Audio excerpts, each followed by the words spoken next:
is Mobile Legends.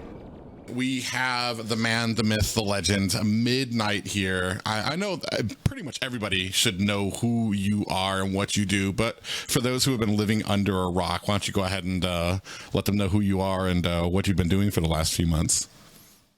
So my name is MidNight. I'm an MPL shoutcaster, and I'm also coaching Cloud9/BTK of NA, and I've been living under the rock for the past 3 months. Not gonna lie. I just got off Riyadh. You know, the historical choking. Yeah. Not just that, but you're coming back. You have to jump right back into MPL, and now you're trying to do that while trying to hand off throw that expert wisdom to a team that's all the way across the Atlantic as well. So I'm sure that's not easy. It's fun. It's fun. Waking up at 6 a.m., sleeping at 12 midnight. Actually, no. I sleep at 2 a.m. and then I wake up at 6 a.m. Oh man, I do not wish to have that schedule. They even told me about restreaming just MPL, and I'm like, yeah, I'm sorry guys, it's a little early for me. Yeah, MPL meta. Yeah. Well, you brought up coaching BTK/C9, which brings up an interesting issue right now because, an interesting detail is because Zane is apparently going to be moving on to GG, while Best Player is going to be coming to you guys. And a lot of the reasoning around that has been kind of going around, especially I think it started with Mobazane kind of commenting on it, was the synergy issues, not just like kind of playing together, but even things as simple as speaking the same language. Can you like shed some light on that? Yeah, I mean, during the boot camp, you know, I have 4 Filipino players. Well, actually, six Filipinos in the team, like me, Rose, and then the 4 players on the team. Usually, most people would speak in Tagalog because of like just to simplify things and make it much more faster. But there are times where they do speak English in scrims, but when they hang out, it's usually Tagalog. So I think that was the big thing for Zane. That's why he felt like the synergy was not there, because all the Filipinos were just messing around speaking Tagalog. Although there were quite a few times where they tried really conversing in English, but sometimes things don't work out, and it is what it is. This has been like a big thing for me, because it's like one of those little, I want to say, for me it's kind of like a platform for a team. Like communication, I want to say, is probably for a lot of people like a key issue when it comes to teams. With Zane kind of stepping aside and Best Player coming in, there's been some tapes kind of coming out with Basic having some words about like hopefully Best Player can catch along with the language a little better. Which is interesting to me, because when I spoke with G the Echo, he had told me that you were pretty harsh on the team about trying to speak the same language during NACT and making sure that everybody was communicating like properly. Did that type of mindset change in you, that where you think it's just like maybe the play style will kind of shine through, or? Well, mostly during practice times, I was still strict on making sure that they communicate with each other. So English was still like a big problem for most of the games we played, because like sometimes if they don't need, especially if Basic does not need Zane, he would speak Tagalog with with most of his teammates, because it just makes things easier. Like you don't have to think, you don't have to translate what you have in mind.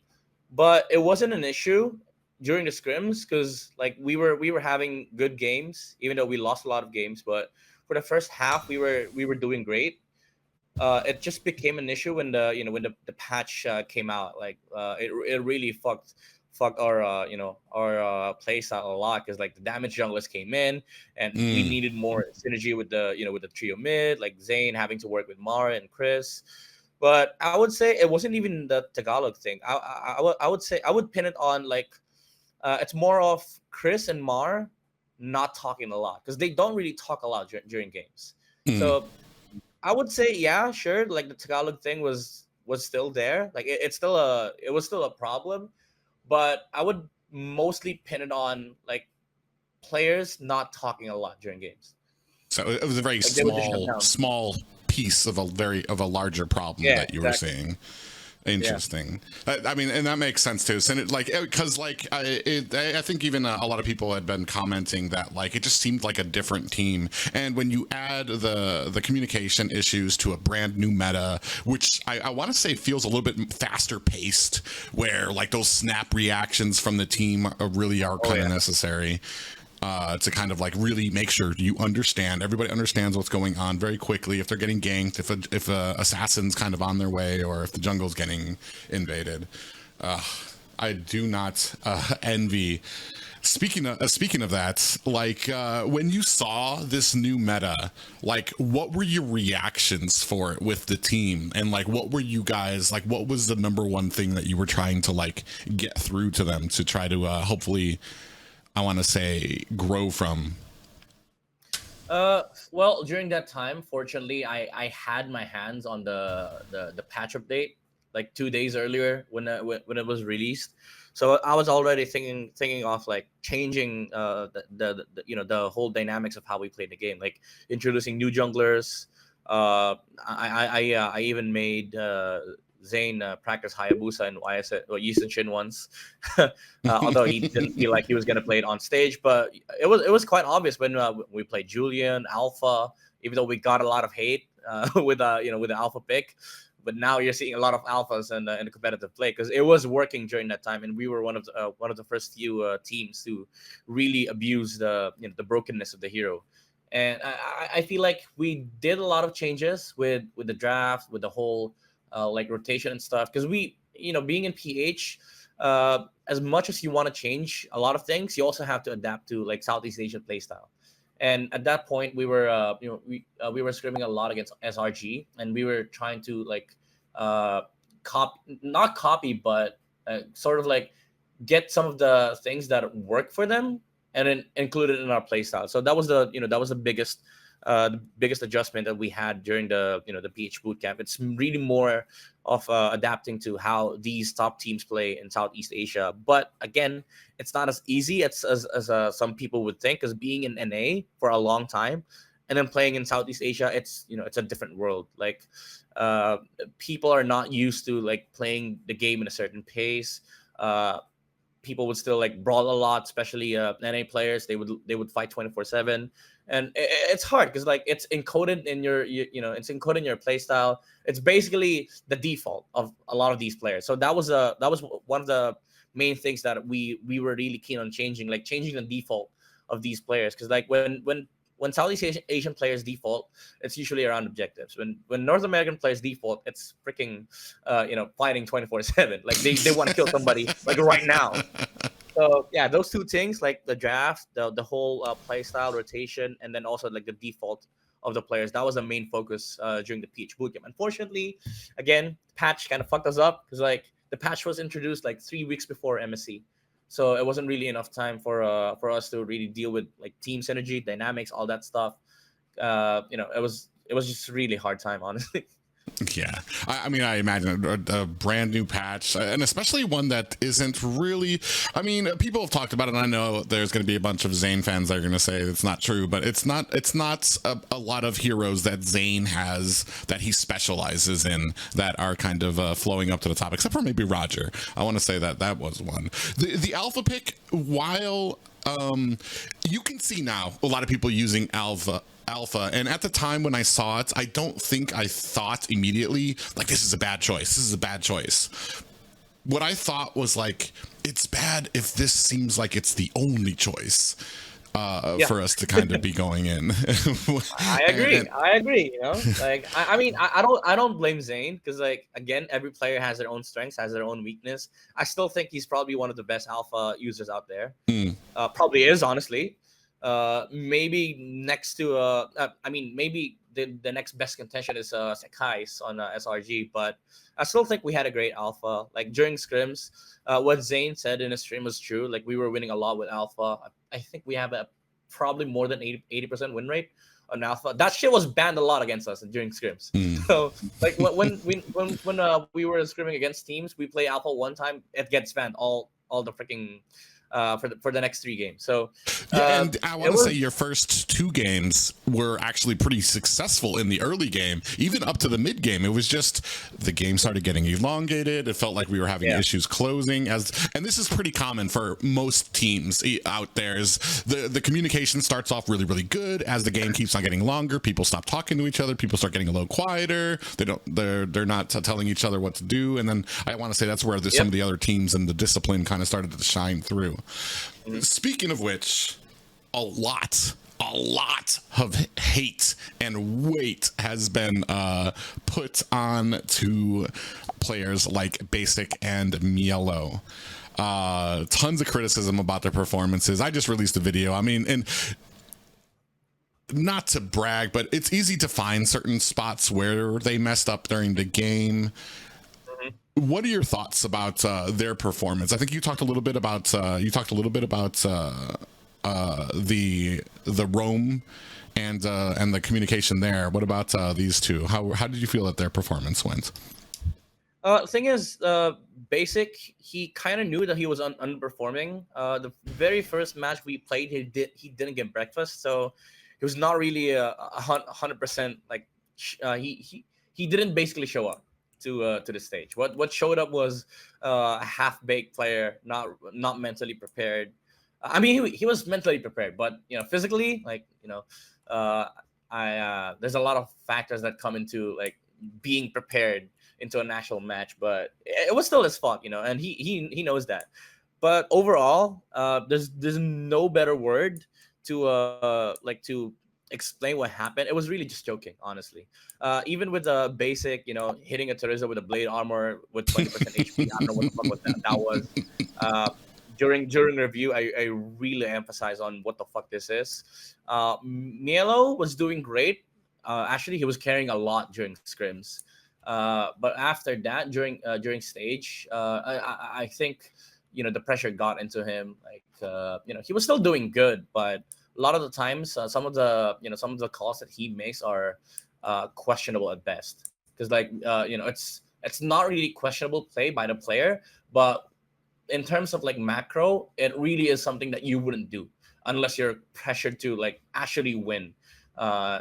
Inside the game, like there are a lot of decisions that he made where we already discussed it, that you're not supposed to do this when this happens, but they still do it anyway. And I completely understand, like players do do some things inside the game that it's just for them winning. But overall, if you take a step back and then watch the game, it's not the right call. So that's why even though we make, as much as we make fun of what happened, it really was just joking, honestly, because like we all knew that we're supposed to do this when this happens, but we didn't do it. So the community phrased it the right way. It was really joking.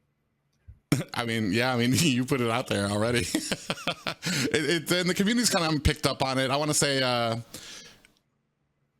it makes sense, especially for a team like that. It just, like, especially now that you guys, has this been a focus for you? Because I mean, the best coach in the world could, like, it doesn't matter if you're like, because I mean I would give you all the credit due to you, especially for after NACT. Like I said, like the coaching, I really felt like was the reason that you guys were able to take out GG. But even the best coach in the world, if the team starts getting nervous, is this something that you focus on, that you have a plan for nowadays, or like are you just trying to like run drills so that this just becomes a reaction for them now, instead of like is there some kind of like face off that we have to try to take away the potential of this happening again? I would say right now it's not a focus, but during MSC it was one of the things that I really was keen on, like training my players to not think about who they're matched up against. Like there's a lot of times where certain players just froze because they were up against like the best players in the world. Like well, this one time we were scrimming against Onyx, and then they were just phased, like how amazing their plays were, how fast they were playing. But even then, like Onyx lost, and Onyx lost in MSC, and I would say by the time we arrived in MSC, they were not phased by a lot of these players because even SRG we were beating Nip Flash we were beating. I would say put it this way: the top four in MSC we were not scared to go against. But again, certain issues just arise in game where we choke, we screw late game, and then we just freeze. And I would put it on, I would charge it to experience, honestly, because like most of these players, especially the top four in the world, they do not freeze. Like they're so they're so composed that they're still able to think through what should happen in the game. And I think that's something that we need to work on, especially in the future games. Like, yeah, sure, we're not scared of these players, but when it comes to like late game, when it comes to high pressure situations, especially on stage, that's something that we need to work on. Like, it's not about player to player matchups. They're not scared to go up against anybody. It's just that, again, when they lose Lord, when they lose a 5v5, things start to shut down. So that's one of the that's one of the things that we need to focus on for the next few matches, especially if we do win NACT again and go to M6. It's the difference between losing a Lord and being like, oh my god, what went wrong with that fight, instead of, all right, we lost Lord, what do we do next, how do we get the lanes out, or exactly, yeah. It makes complete sense. Then that kind of leads us into our next question about how your coaching and leadership philosophy is for the team. This is probably more kind of like a generic question. I mean, at what point did you make the decision that I want to start kind of distancing? Well, maybe not distancing from casting, but you want to delve into coaching. And what made you really think that, man, I understand this on that type of level, and I want to bring that to a team? Oh, the day Basic told me that we were gonna form a new team. So that was back in January, when we formed the BTK that became Cloud9. I messaged Moonton immediately. I was like, if I was ever shortlisted for MSC and then we win NACT, I would forfeit the casting role for MSC. So that was one of the commitment that I made to the team, because I remember Zane and I talked on M5. He asked me the same question, like how could I show the commitment if I ever do coach a team in NA? And I told him, if I ever go international, I would give up casting. So that's what happened in MSC. So that was the very first day that I committed to an NA team. Like I specifically told Basic and the squad that I could still take MSC and do under the table stuff, but I would. I mean, it's not quite right, but I would still do the right thing. Like if you guys go up on stage, I'll be there with you. So that was a commitment that I made to the team. So that was in January, and then Moonton asked me again the same day that we were gonna play finals in NACT, and I was like, can you wait for at least 5 hours? I need to finish this, wrap this up quickly. And then after we won, I messaged Moonton again that I was not gonna cast for MSC, and I recommended some other casters to take up my spot. So that was, I mean, that time I was really just focused on winning. Honestly, I really just wanted to train the players, have this mindset of if we ever go to MSC,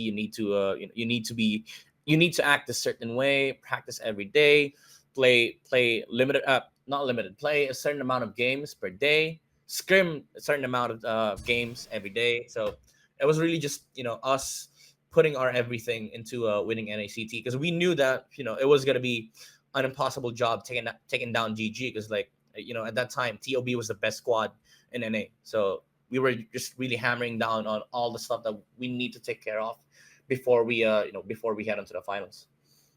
Yeah, which is amazing, because you went from a team that it felt like you had almost no chance against GG, weren't winning any games, to basically neck and neck with them at the finals, at the HyperX Arena, which was absolutely amazing. And I was trying to tell people, I'm like, man, this is going to game 7. I don't like, we have to pick back and forth. Like we have to give our predictions for these, like, especially for the final events. But I was like so torn, because I'm like, man, it's just, the fact that it went to a game 7 just should have told people like just how evenly matched this was.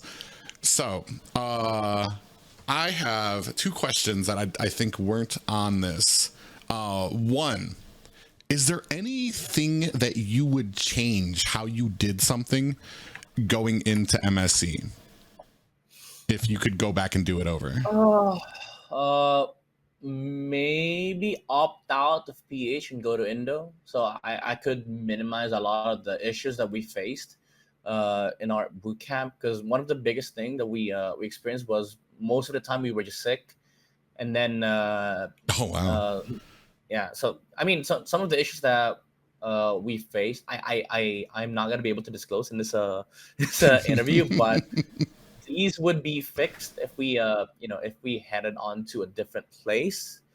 But I would say that would also put us in a disadvantage because like most of the time my team was getting sniped in PH, which was a good thing because like Yeah. they're always going to try hard in RG. They were losing a lot of games. They were I mean of course losing games also like decreases morale, but in our case the players just were just hyped and excited about like the ranked games and PH and Indo. I would say yeah, sure.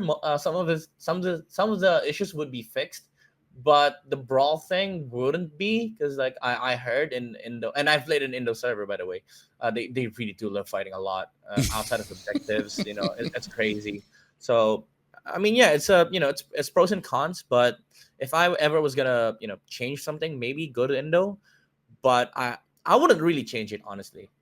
If I were to pick one, that would be it. But I wouldn't change what happened Mm. during the PH boot camp because honestly, the players got a lot better. Again, even though we choked, they played a lot better. They were able to match some of the best players in the world. Sometimes they were even outplaying some of these teams. So I wouldn't change a thing because at the end of the day, you charge it to experience. Yeah, and it's actually kind of bringing up some good points about how necessary certain regional boot camps are for some of them. When it came to like BTK and M3, sure they went to the Philippines for a boot camp, but they didn't really kind of pull from the meta there. They just kind of shoved their own kind of meta into it where it came to like marksmans or saber and stuff like that. They just kind of, I don't know, I want to say adjusted to what was out there. When we talk about SRG, did they do a boot camp? I can't remember. But like, I don't want to say, I don't want to speak ill of where for regionals for SRG, but when I'm going back, I don't remember any teams really kind of like matching them toe to toe. So like it wasn't like they had like this huge competition that was helping them sharpen their blades before they got to MSC. Yeah. So it can just kind of be on the team and how they kind of train and prepare for it. One or maybe two, but like one question about Zane leaving. With all this, would you have preferred for him to stay, or do you think that this might not alter it, or maybe you find other opportunities since you've been coaching with Best Player for the last bit? I mean, I would say it would have been nice if Zane wanted to stay, and also like the team wanting to keep Zane. But at the end of the day, it was a majority. It was a unanimous decision for both parties to just part ways, and it was they're still friends. They still like snipe each other. They still trash talk each other. But at the end of the day, these guys when you put them in the same room, they would still they would still hang out. But professionally speaking, like especially now that we're in the meta of like assassin or damage junglers, I would say like Best Player coming in is also the right choice. Like training a national assassin or a player that specializes in what the meta requires is also a nice option to have. So I would say things would work out in the end at the end, because even with Zane, even though he's still gonna have to do some adjusting with the meta right now, and I think he is adjusting to the meta. Now he's gonna play with players that he wants to play with, like old friends like Shark, Hoon, Fried Chicken, Zia. For the longest time, he wanted to play with Zia. So I think for both parties it kind of worked out it's a mutual decision that we're gonna have to go this way because it benefits both parties. Yeah, absolutely. I mean, it fits better. And I understand what you're saying, where it would be nice. It's North American problem when it comes to juggling around teams and changing out players. It would be nice to have one that just stays together for a little bit, but it doesn't always. The cards don't always fall that way. Any thing you want to say, kind of going forward? NACT is about to start. A lot of eyes are going to be on Cloud9. Anything you kind of want to put out there? Keep supporting the players that you want to support, because at the end of the day, we're not gonna promise anything, because I don't want burden to my players. I don't want pressure. I don't want expectations. We just want to take it step by step, trust the process, and hope we can get to finals again and then win NACT and go to M6. Awesome. Any future things going on with you? I know you got MPL that you're still casting for. Yeah, I'm actually gonna cast later, but future things for me, I would say if we do win, then I'll have to give up the M6 casting again, and then go up on stage, and then hopefully not choke. Yeah, I'm hoping myself actually to meet you guys down there, trying to put in some work over here.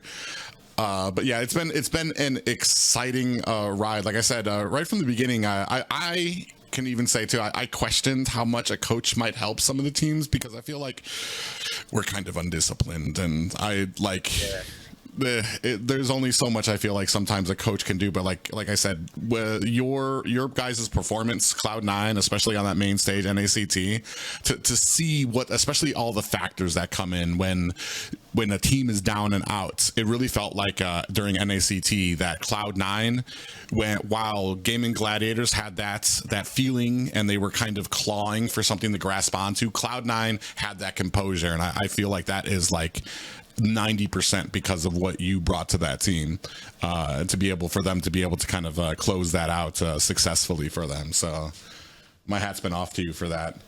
Anything else you want to put out there?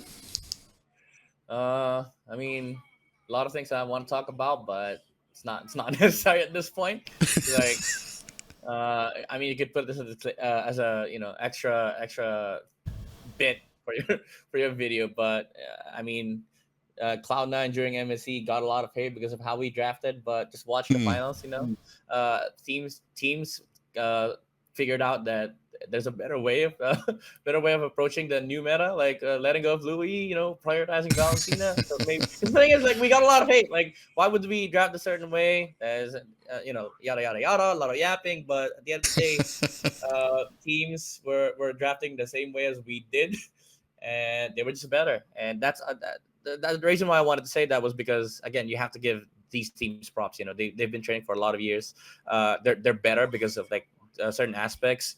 And at the end of the day, they're consistently getting top 4 each and every tournament that they participate in. So you also have to give support to these teams and not criticize a lot of the teams that lose, because at the end of the day, there's one team that will win and there's one team that will lose. And unfortunately, and that's an interesting point, is because everybody always tries to look toward a negative. They look for somebody to blame, look for what went wrong, and then there's also the flip side of it, is that how well Bren played, how well SRG or how well Falcons did in the late game to be able to kind of come together.